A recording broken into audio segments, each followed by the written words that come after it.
Well, good evening, good people. Mark Holmes here, and as always, I want to say thank you all for watching, commenting, subscribing, and being part of the Joe Boo Sports Report. Without you guys, as well as you ladies, you know that this literally does not work. I hope everybody's having a great day. This is kind of crazy. I was on my way over to drop off some stuff in the garage and things before it rains tonight. And I got a text from my buddy Michael Ward. You remember Michael Ward was with us for the Eagles game in Dallas and things. He actually stayed at my house one time. Great guy, works with, if there's a train crash and stuff on like the West Coast, he's the one that takes care of making sure that shit gets cleaned up and all that, and that you're safe. But he sent me a text and asked me if I heard about what Cam Newton had said. And I said, okay. What did Cam Newton say on First Take? So he was going through, and he was basically saying, this is the Cowboys' plan. Now, I'm going to play this. Because, and hopefully, I'm just going to play the audio. If I play the whole video, I'm sure First Take it'll get copywritten. But let's listen to what Cam Newton's theory is on what the Dallas Cowboys are doing. Right? Jerry Jones is the general manager, right? Yep. This move now makes Jerry Jones the head coach. Because, yes, it's almost like an Iron Man situation. On the outside, you see this titanium man, but inside, somebody is really doing this. Puppet status. So you think that Shoddy is a puppet, essentially? Yes. And that's why there's not enthusiasm that Stephen A. is speaking On top of this, hear me out, J-Mac. Hear me out. I'm listening. I think they tanking for Arch. Oh, there we go. Make it make sense. Okay. Make it make sense. I don't know. Wow. Coach Schottenheimer has one and done written all over I think him. they have to tank. He got one and done written all over him. Does okay, why do you want it done? You get the first pick of the draft. Okay, not only that, I'm going to go back into my Godfather bag and say, okay, Jerry Jones is a businessman, and he's going to get in this Don Corleone, mentality, and he's going to give him a deal that he can't refuse. Who? Nick Saban. Go get Nick Saban as your head coach. Go draft Arch Manning as the number one pick. Man, that's. But Nick Saban left college because it was becoming too much like the pros. Do we really think in his 70s he wants to sign up for that? You give him a deal and that he Jerry cannot refuse. I mean, the man makes good money. We got to pause. We have to pause, y'all. We have to pause for a second for the American people and beyond. I should say America. We're all over the world. Here's the deal, y'all. Cam Newton just said on national television that the Dallas Cowboys essentially are going to tank the 2025 National Football League season to position themselves to get the number one overall pick and acquire a Manning. Now that Quinn Ewers is gone. Y'all, that, I don't know if he's wrong. I don't know. Hell, I don't know, J-Mac. I mean, he might be on the side. I don't know. Oh, shit. I don't know. J-Mac. Go ahead. Go ahead. J-Mac, please be the grown up in the room. So y'all are telling me, wherever you rank Dak Prescott of quarterbacks in the NFL, you guys are telling me you believe if Dak Prescott is healthy for 17 games next year, CeeDee Lamb is healthy, that they're going to wind up with the number one pick in the draft. They're going to be that I don't bad. believe that. Come on. That they're going to get, when you're just saying tank, you're saying that Brian Schottenheimer is that bad as a head coach. Just tell me when I can talk. That he takes this team. This is some crazy. And they are winning less than 4 games to have the number one overall pick. When we've watched the teams, the Tennessee Titans have the first overall pick this year. It was Mason Rudolph and Will Levis as the starting quarterbacks. The Cleveland Browns have the second pick in the NFL draft. It was Dorian Thompson-Robinson. It was Deshaun Watson. It was Jameis Winston. And we're saying the Dallas Cowboys next year with Dak Prescott, the quarterback that you just signed to a humongous deal that you're going to have to pay. No.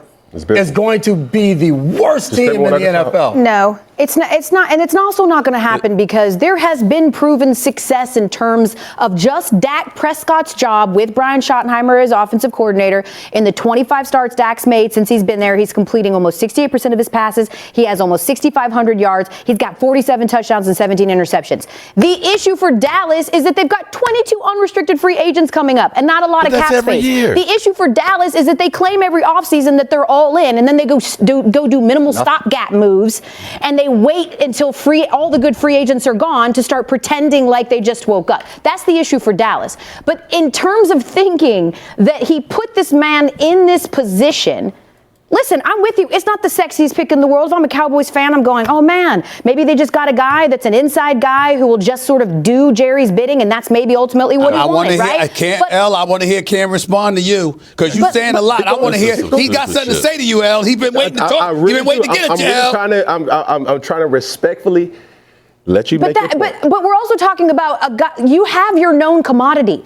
Dak Prescott has not been perfect, but he's not the sole reason why they're not winning playoff games. I'm going to just stop it right there. I don't know if this video is even going to be able to go up with the sound on here. I'm kind of like them, like McCourtney, okay? Shout out to one of the twins there. Got a chance to meet them when they were working with United Way. To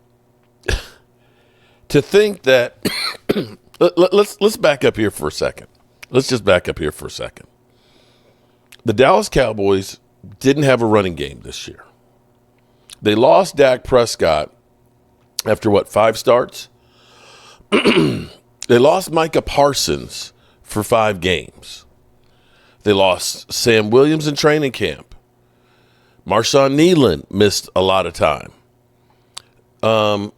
D-Law was gone for almost the whole season. Brandon Cooks had knee issues and didn't play until late in the season. Deron Bland didn't start till week 12. You were the worst running team in football the first half, not getting over 65 yards. You started Ceylon Carson, who literally gave up. He was almost like Chaz Green as a cornerback.